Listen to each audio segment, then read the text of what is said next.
Well, great evening, beautiful people. Happy Sunday. Happy Sunday. We hope that everyone has had an amazing week. Listen, I know you guys are accustomed to us doing the video up front, but y'all, I have such an amazing guest on tonight that she is booked and busy, as we say in the world of entrepreneurship. So I am going to get the party started quicker than I normally do. But you guys know what to do. Drop a hello. Tell us where you are from tonight. And go ahead and do us a favor because this is a topic that we all need to explore. I don't care what you have in your bank account. We can all continue to explore this concept that we're talking about tonight. Make sure you go ahead and drop a boss moves. I'm ready to make boss moves in the chat. Also, listen, you guys know what we do for the Facebook and the live and all the things, right? We have to work with the algorithm. So make sure that you hit like, follow, share this video tonight as we get the party started. Again, we're starting early tonight. Matter of fact, I'm bringing her right up right now, y'all. We have none other than the legendary, I said it right, legendary Candy Simmons. Let me tell y'all this. I just told her off screen that when I posted that she was coming on, there was someone who texted me behind the scene that was like, oh my God, the one and only Candace. She is an HR legend. And I was like, yeah. Yeah, I'm telling y'all, you don't want to miss an episode of Boss Moves. So great evening, Candy. Great evening, Dr. Nelson. Thank you so much for having me. You are so excited. Y'all, let me tell you a little bit about her. And we're going to jump right in fast. She has over 2 decades of experience managing teams and inspiring growth across diverse roles, including working alongside passionate volunteer organizations. Thus, C.L. Simmons Consulting was born from a commitment to people and purpose. Driven by a strategic mind, and you will hear that tonight, y'all. She is, when I tell you, I love listening to her talk. She is definitely that. She has a strategic mind and a desire to make a difference. I will add this in, y'all. I don't know how she has enough hours in the day to do all the volunteer work that she has. Like, I have no clue, but she does it and she does it well. She brings a skill set designed to ease, empower, and educate. Let me say that again: ease, empower, and educate. Whether facilitating a company retreat, developing organizational strategy, or helping individuals achieve financial confidence. Y'all drop that in the chat right now for us. Even if you're coming back to listen, drop that in the chat. I don't know about you, but I want to feel financially confident. That is not a term that we hear together all the time. We talk about confidence, but we don't always say financially confident. So that's absolutely amazing, y'all. Her focus is creating comfortable, impactful spaces where collaboration thrives. Y'all, she is a certified strength finder coach, Gallup certified, that is, y'all. She's from Ocean Springs. She graduated from the University of Mississippi with an administrative degree in marketing, a business administration degree. Y'all, give it up. Matter of fact, go to the chat and say welcome, Candy. That's how excited we are to have you here. We are so excited. Tell the people a little bit more about yourself. Just tell them, who is Candy Simmons? Sure thing. Thank you. Thank you, Dr. Nelson. This is exciting. So you've already pretty much told everybody about my business, CL Simmons Consulting, but just a little bit more about me and my background.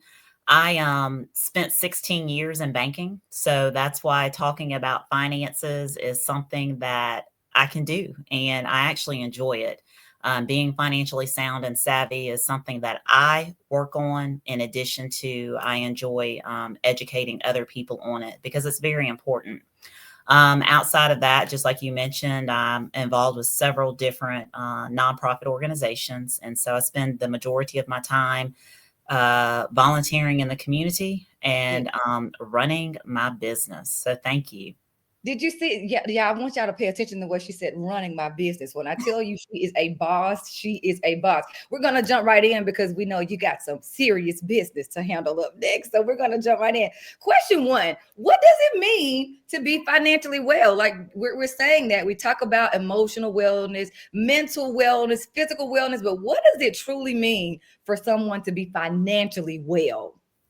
There are several different things to be financially well, but I will tell you, statistics show that there's about 70% of Americans who, if they needed to come up with $1,000 in an emergency, they cannot do it. So when you think about that, there's a lot of people who do not know how to save, and they can't be blamed for it. We don't teach it in the schools, financial Absolutely. education. And what happens is You graduate from school, whether you go to college or if you go straight to work, you start earning money and you start receiving money that you're not used to having. And we need to learn how to manage it. So when it comes to being financially well, it's best to have 6 months worth of living expenses saved up so that if you find yourself in a financial bind, it could be life just happens. Things Good, happen, emergencies, good. in addition to you may lose your job, get laid off, etc. If you have 6 months worth of savings saved up, then that will help you for when if a time like that arises. In addition, to be financially well, I encourage people to save at least 20% off the top of your check each time you get paid and set that money aside. You're paying yourself first, saving it for a rainy day. I also encourage people to invest their money, speak to a financial advisor, and talk about different ways to make significant investments. Because to be financially well, it helps with that mental aspect that you talked about. Mhm. There's a lot of people who go to bed at night and may not know where their next meal is going to come from. I know us as entrepreneurs, sometimes we're like, when's that next contract coming through? So it helps when you have a nest of funds available that you can access whenever you find yourself in a bind. And we all do at Yeah. times. One of the things you gave out, one of the stats that I noted, because y'all know when we say boss educator, like we're always in teaching modes, right? And I'm a stats girl, so I'm always going to bring them. So those are definitely one of the stats that I pulled up. Another one, you're talking about paycheck to paycheck. According to a report on, it was Bank of America, in 2024, 77% of the United States population was living paycheck to paycheck, and that was across all incomes.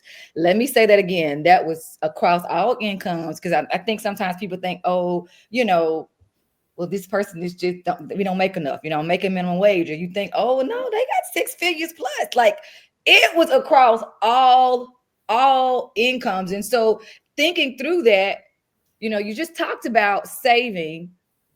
I'm gonna go back to that question next. But what do you say are the best tips for someone to get started budgeting?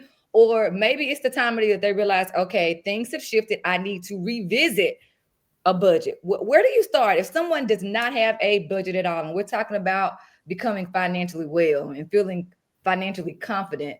What does a budget play in that? And how do I get started if I don't even know how to spell budget? How do we get started? All right. Well, how you get started is basically just get a sheet of paper, write down all of your expenses, and write down if you get paid biweekly or if you get paid monthly, it doesn't matter. You can build a budget on a biweekly basis or a monthly basis. And what you're going to do is you're going to write down what your take home pay is.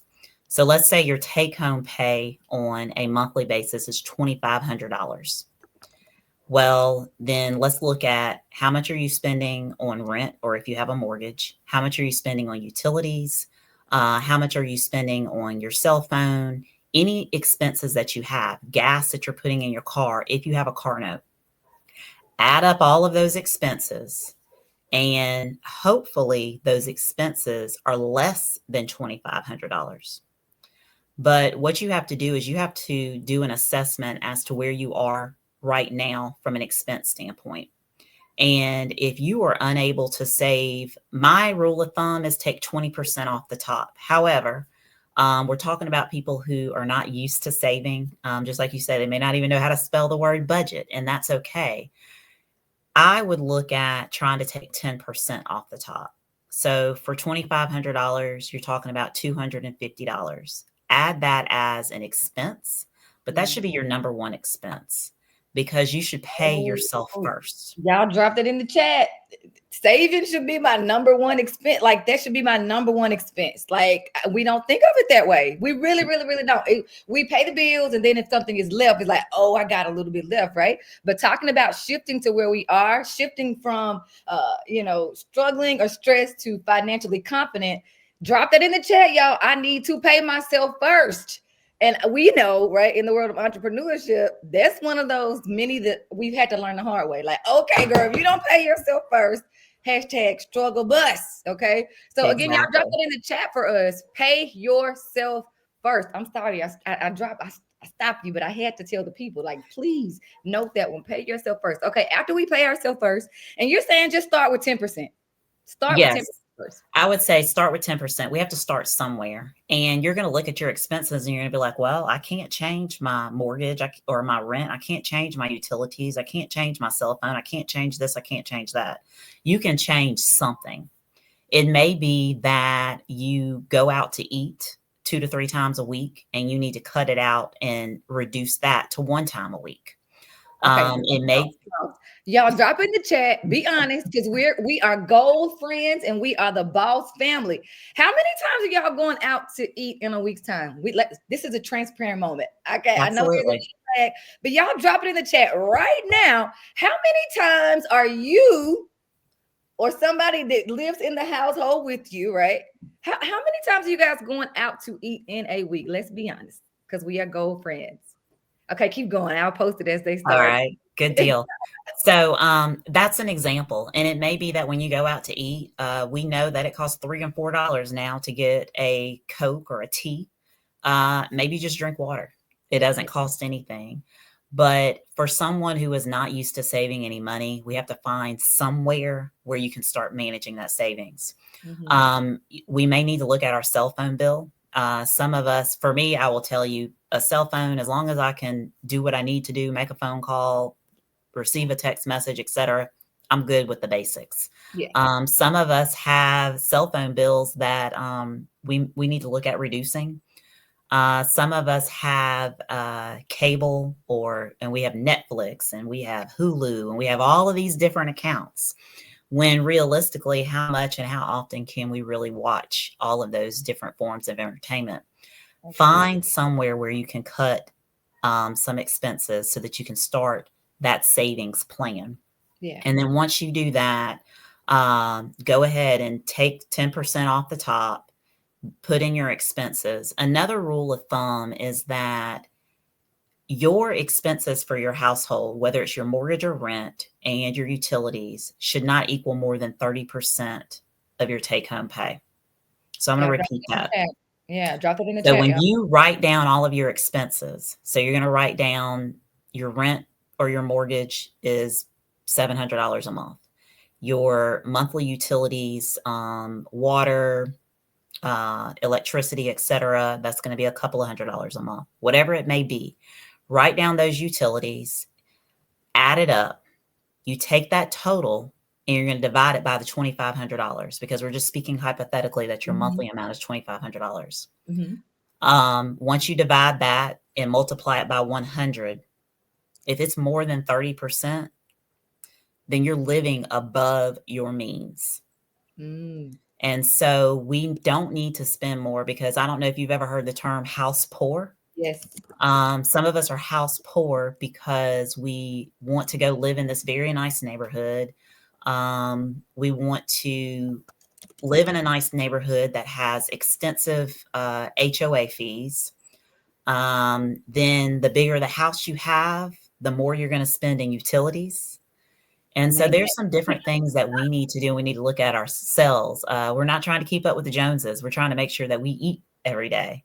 And Y'all so drop that's it in what. the chat. Am I trying Mhm. to keep up with the crew? Y'all drop it in the who because I think that is so real. Like having a real honest conversation is like, who are you doing that for? Who do you need that? Is it that you truly want to, or you feel like you're in a situation where if you pulled up in a 1995 beat up Honda, you know what I'm saying? That there's a problem. And something else that you just talked about, and I need to bring some of my realtor friends on soon because I think that so many times there is a verse in the Bible that says, you know, how basically why do you build a house before you consider all the expenses, right? And I think so often talking about being house poor, like we just like, oh, I want that house, I want that house, but the maintenance, the dot, it's like, wait a minute, nobody told me this, right? And so I think so much of it Absolutely. just has to do with us intentionally educating ourselves, right, and And one other asking. thing I want to add to that particular note, if you're someone who is in the buying market for a house, go to the bank and find out how much money they will lend you, what you can get approved for. Mhm.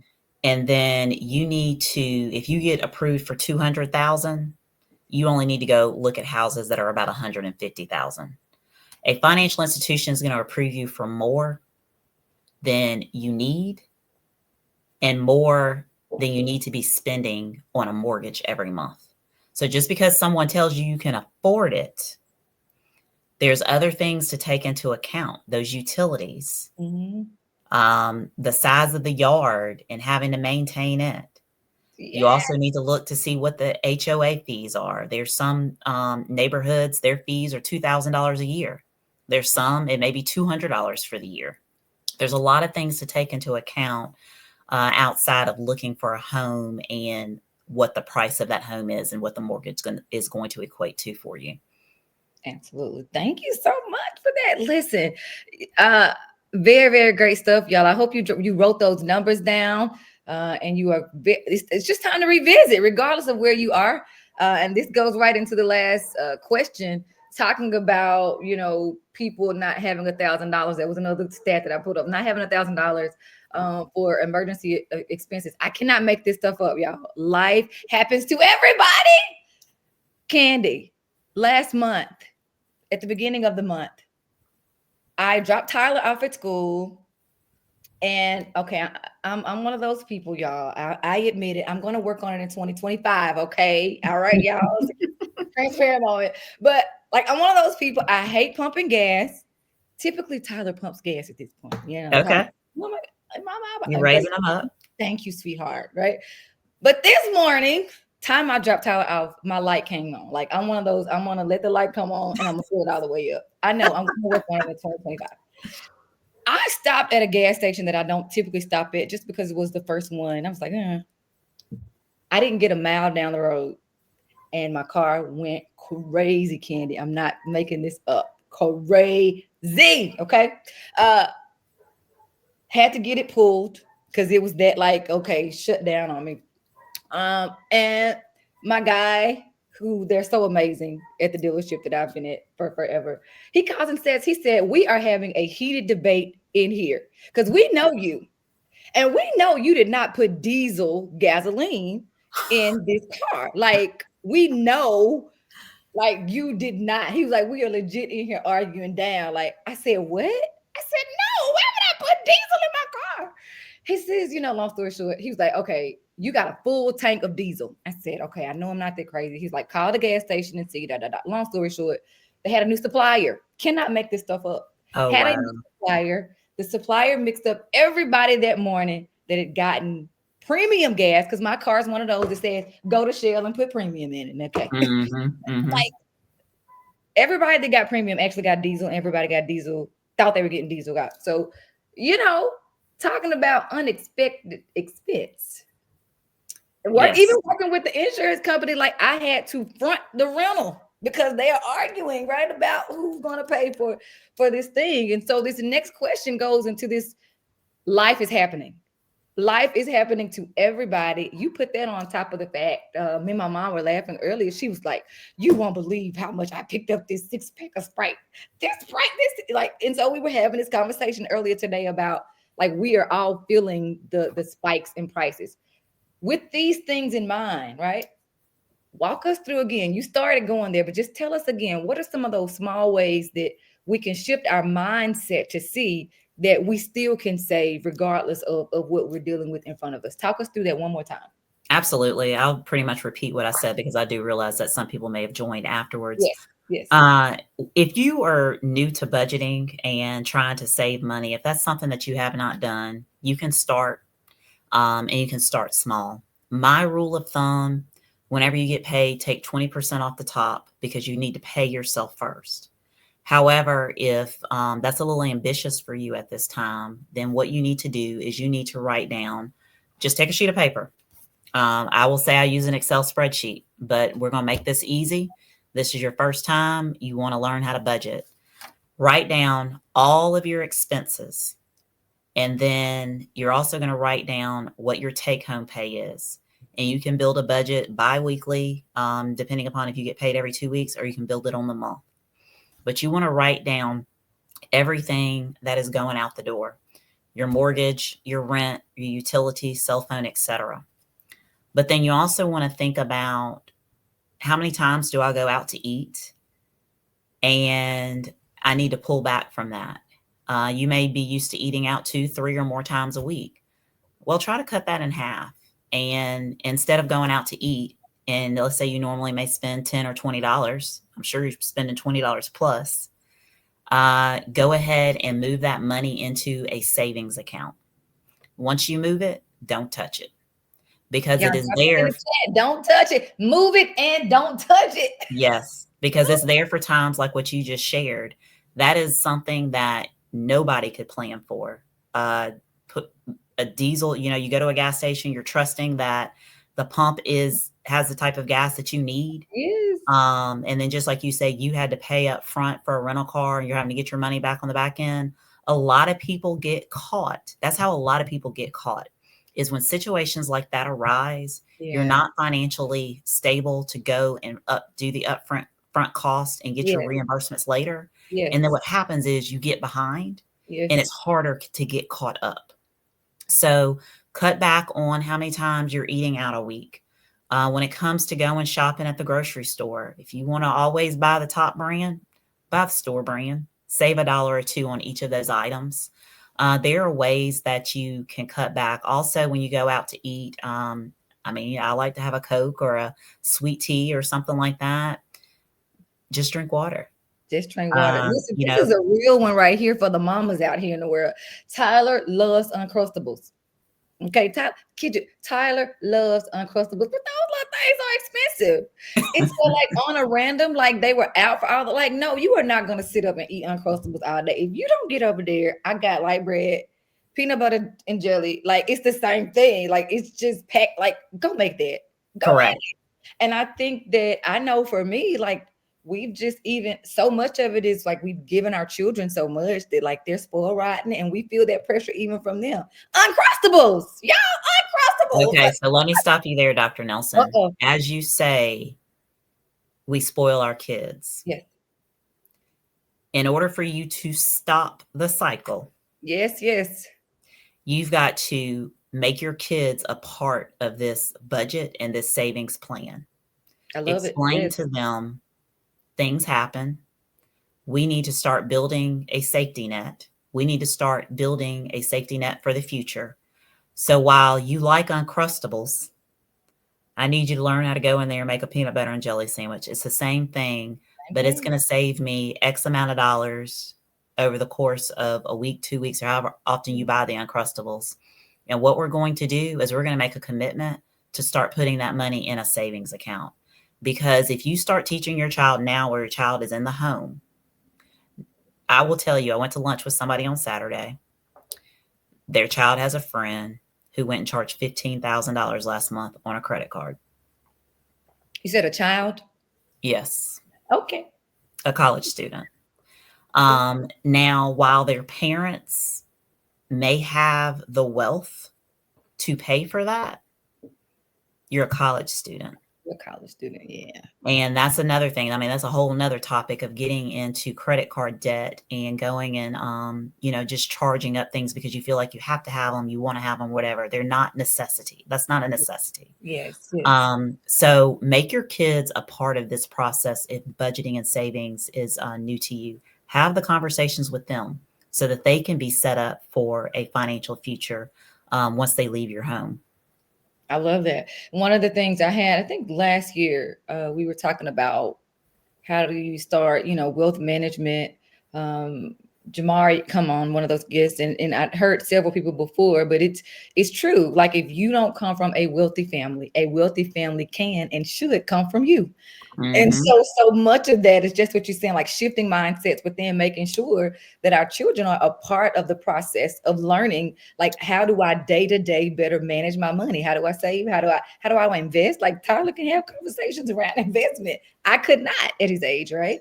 But it's one of those, like you said, people are doing the absolute best that they can. But when we learn better, we should do We better. do better. We Mhm. do better. It has been a pleasure to have us. Let the people know, how can they follow you on social media if they want to get in touch with you to do some of your amazing things. And y'all know why she's telling you that. Drop in the chat. What's your one takeaway from tonight? Y'all, I told you she's booked and busy, so we were fortunate to get her on tonight. So Well, we're thank getting you. started. But how do Thank they you, get in Dr. touch? Nelson. You're so welcome. Well, there's several different ways. I will tell you, I do financial tips. You can check me out on TikTok. My handle is Candy, Candie, middle initial L, Simmons. You see my name on the screen. So that's my handle, Candy L. Simmons for TikTok. My handle for Instagram is the same. On Facebook, I do have a business page. My business is CL, the letter C, the initial L, Simmons Consulting. So please follow and like me. I do videos every Friday, just like I say. Right now, I'm doing coffee conversations with Candy. I talk about financial tips as well as organizational development tips.